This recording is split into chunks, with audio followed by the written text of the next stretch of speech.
think I need therapy, y'all. Like, yo, why don't I remember this game? My bad, y'all. I thought I was initiated, but apparently that was a lie. What's going on, y'all? This is Anthony with themovieblog.com, and I'm back here with another video. We need to talk about The Last of Us. No, seriously. We need to talk as much as possible for my mental health. I need to talk to someone. OMG, this episode was doing the most this week.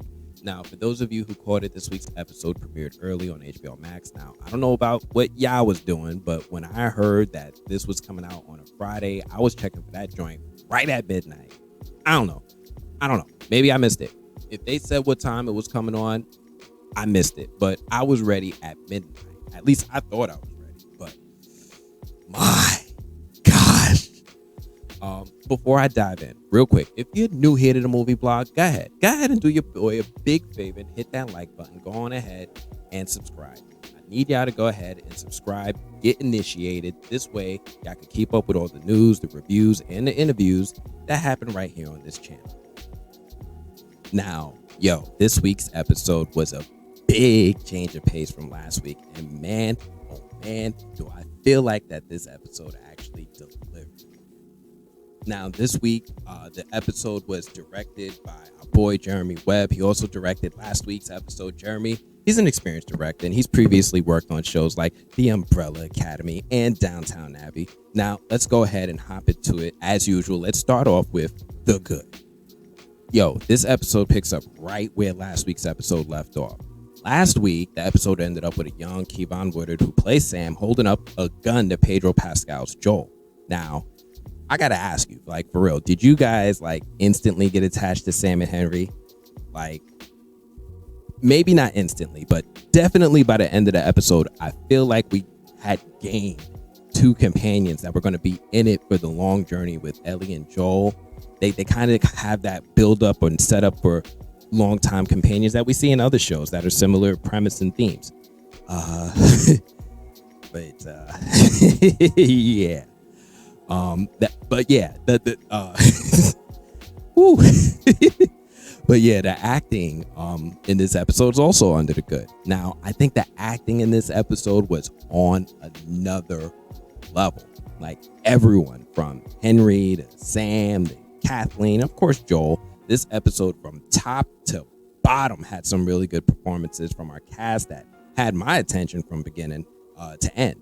Now, there are a few moments in the episode where I actually caught myself just sitting down and enjoying performances. I was just immersed, like,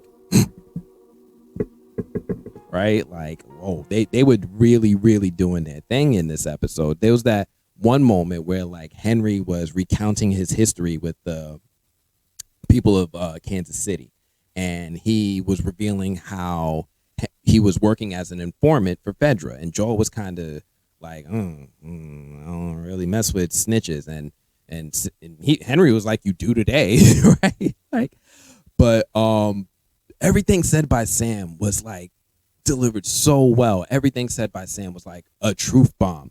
It was a gut punch. It was everything. Like, my dude did not have any good news to deliver, but the way he delivered it was good. Something that was also great about this episode, and something that stood out with both to me, was about how Henry and Sam, they're like mirrors for the relationship between Joel and Ellie. And that's something that also happened with Bill and his husband. And it's these other relationships that are like reflections of the relationship between Ellie and Joel that helps us understand their progression in their relationship. Like, these other people that we come across in the show, they're reflections of Joel and Ellie in one way or another, of the relationship between Joel and Ellie. And I love it. I love it because it's great writing. It's actually really smart writing. It's really creative. It's really thoughtful. And it helps us see this progression in our protagonists throughout the show in a very creative way. Something else that's in the good, the story in this episode, that was a nice eye-opener. Now, last episode, the KC people were chasing Joel. They're presented absolutely as the villains. Something I found interesting in this episode is that it kind of flips that concept on its head. It opens up with them showing a flashback to about 10 days ago, with Kathleen's resistant movement finally overcoming the Federal troops and dragging them through the streets in celebration. Now, this is a continuation of the themes of last episode. And when I first saw the scene, I admit I took it as I saw it from the surface level and made assumptions about the situation. I love how this episode just flips those expectations and reality so many times throughout the episode that it just we just never know what's really happening. They did it when we learned to deal with Henry and Kathleen and Sam and her brother. Like, all of what happened between them is messed up. It's really messed up because everybody was just doing what they needed to do to survive. There was no malice or beef between them before, but for Henry to keep his little brother Sam alive, he had to be a snitch for Fedra. Like, this is some real life stuff. Like, this is beyond good and evil, and I'm here for it, right? Go ahead. Give me more of that. Go ahead, Sony and The Last of Us. Sony, all of you guys, who knew? I had no idea you had this kind of energy, Sony. Thank you. Right? Like, we learned not to feel bad for Fedra throughout the episode. Henry explains to Joel that the Fedra authorities, they were abusive to the residents. They raped, they tortured, they murdered people for 20 years. It got so bad that Kansas City became known as Killer City because of the authorities. Let that sink in. Something else I thought was good this episode was the fact that I liked Ellie more in this episode. Yeah. Bella Ramsey was less the focus of this episode, and maybe I'm getting desensitized to her, but she was a lot less distracting this episode. I also really like her relationship with Sam, and I finally saw my comic books. I finally saw them. Look, I don't know why these comics are such a big deal to me, but I was looking forward to Ellie reading comics a lot in this show. You guys know how I like my comics. But yeah, this episode, it was a lot better with the relationship bonding between these characters. I also like the changes to Ellie that we've been seeing from her character throughout the series.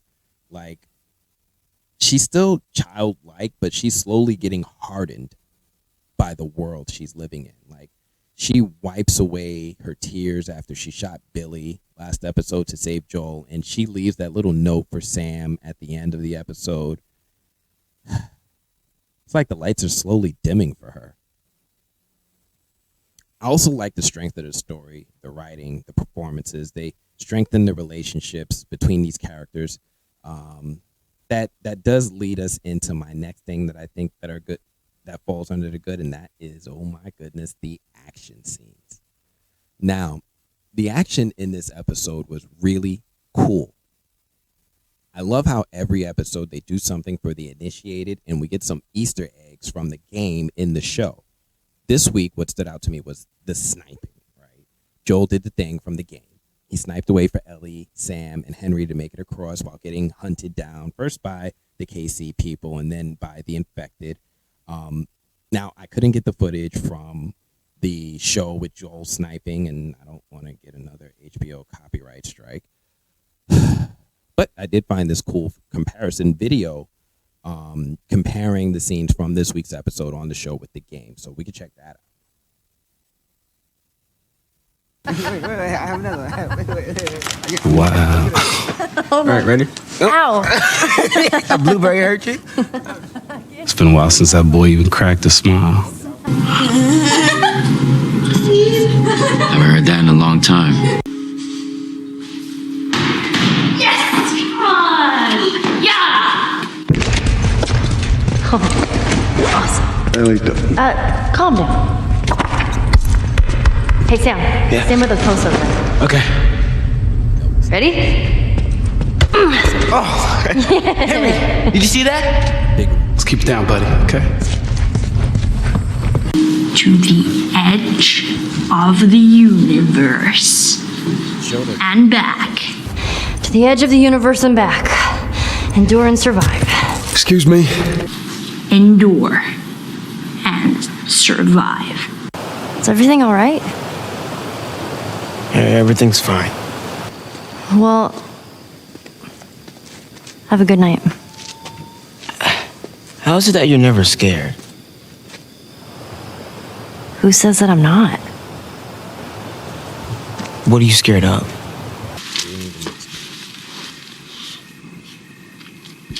Scorpions are pretty creepy. Scorpions. Being by myself.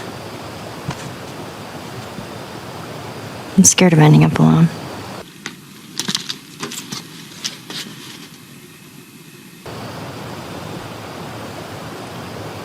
What about you?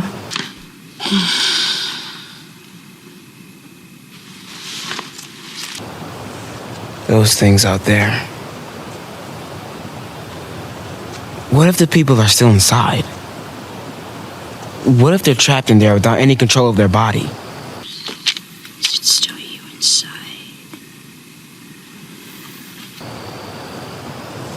Scared of that happening to me.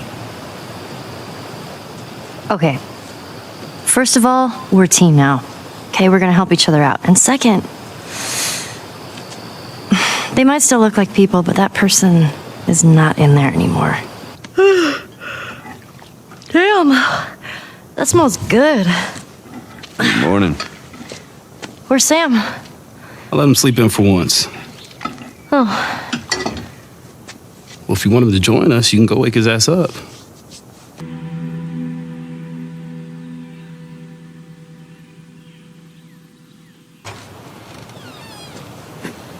Sam? Hey.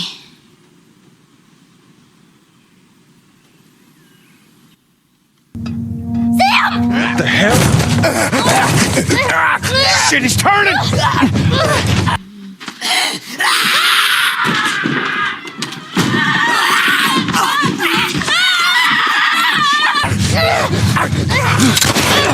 That's my fucking brother!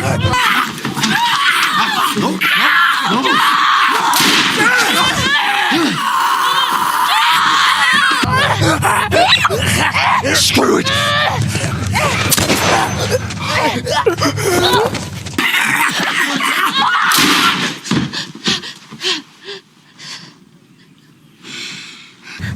Shit! Really? Elliot, you all right? Oh my god. Sam? Oh no. Sam? Henry?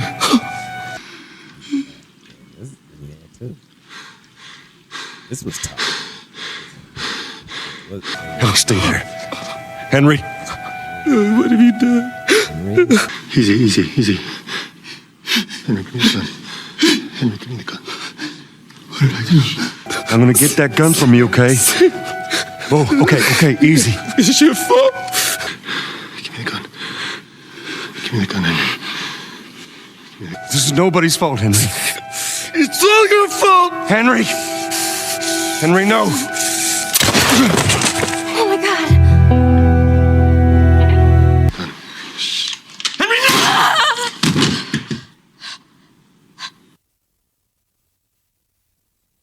Whew, that game was intense.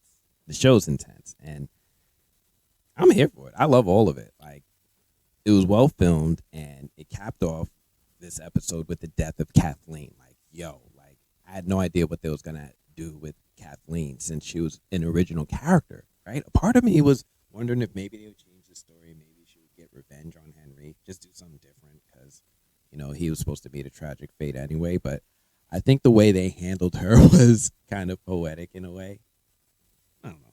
I thought it was nice. Something else that I thought was really cool this episode. What did you guys think of that bloater? Like, this dude just came out here like the Undertaker in the middle of the Royal Rumble. Like, you get a backhand, you get a choke slam, you get your head ripped off. Like, I really enjoyed all that. I enjoyed that the show just decided to unleash the infected for once. There's definitely a different pace to the show when something like, look, I know this show isn't The Walking Dead. It's not Black Summer. The dead are there, but they're more like a threat in the peripheral, right? Like, the show is in a universe with infected and whatnot, but they're not really the primary focus, right? They're not the primary antagonist. Heck, they're not even the primary threat.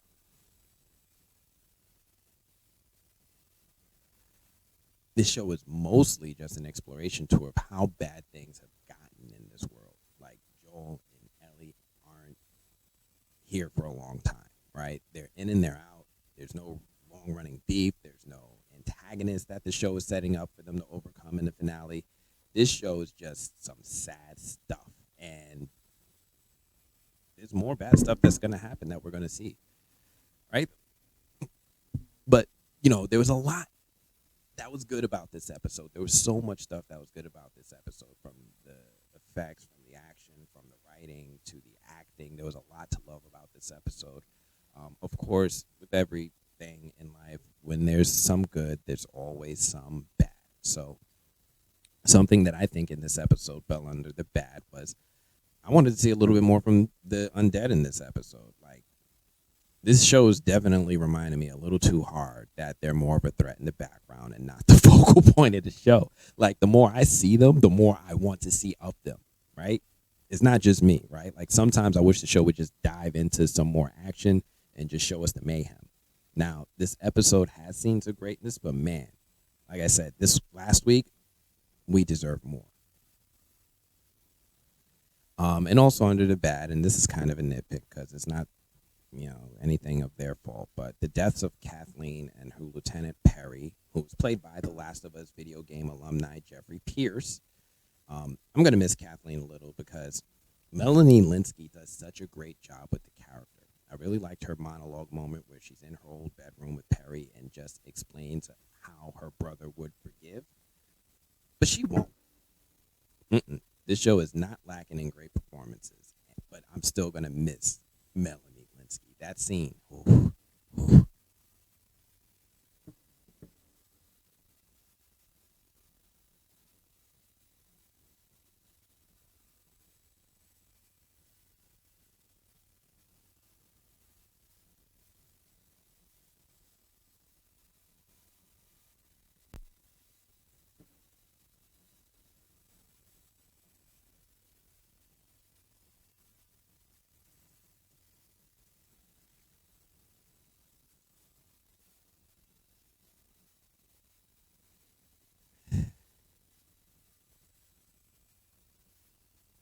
But yeah, overall, this was a great episode. Like, I really enjoyed the pacing of this episode and the action. I really love the action. Part of me feels like this episode needs to be watched with episode 4 back to back. And I think I might go ahead and mess around and do that. Like, I might just go ahead, watch episode 4 and 5 back to back, see how that feels, and how they work together. But anyway, overall, I'm still giving this individual episode a 9 out of 10. Like, I really like the progression of this series and the evolution of all the relationships. I like that the games, the themes, the storytelling styles in this episode compare and contrast, and they really come together to address a lot of the issues that I've had with past episodes in this episode. Anyway, that's all I have for this one as usual. Like I said earlier, if you're new here, you might want to go ahead and get initiated. Go ahead, subscribe, join now because we're growing. So let me go ahead and give a shout out to some of our newer subscribers. Thank you. Thank you guys. You're helping us move the needle. You're helping us get closer and closer to 2,000 subscribers. Thank you. I appreciate you. You guys are helping me do for you what I do and keep paying the bills that help me do that. But yeah, that's all I have for this one. If you guys are new here, hit that like button, subscribe. Otherwise, I'm going to have to check you guys later.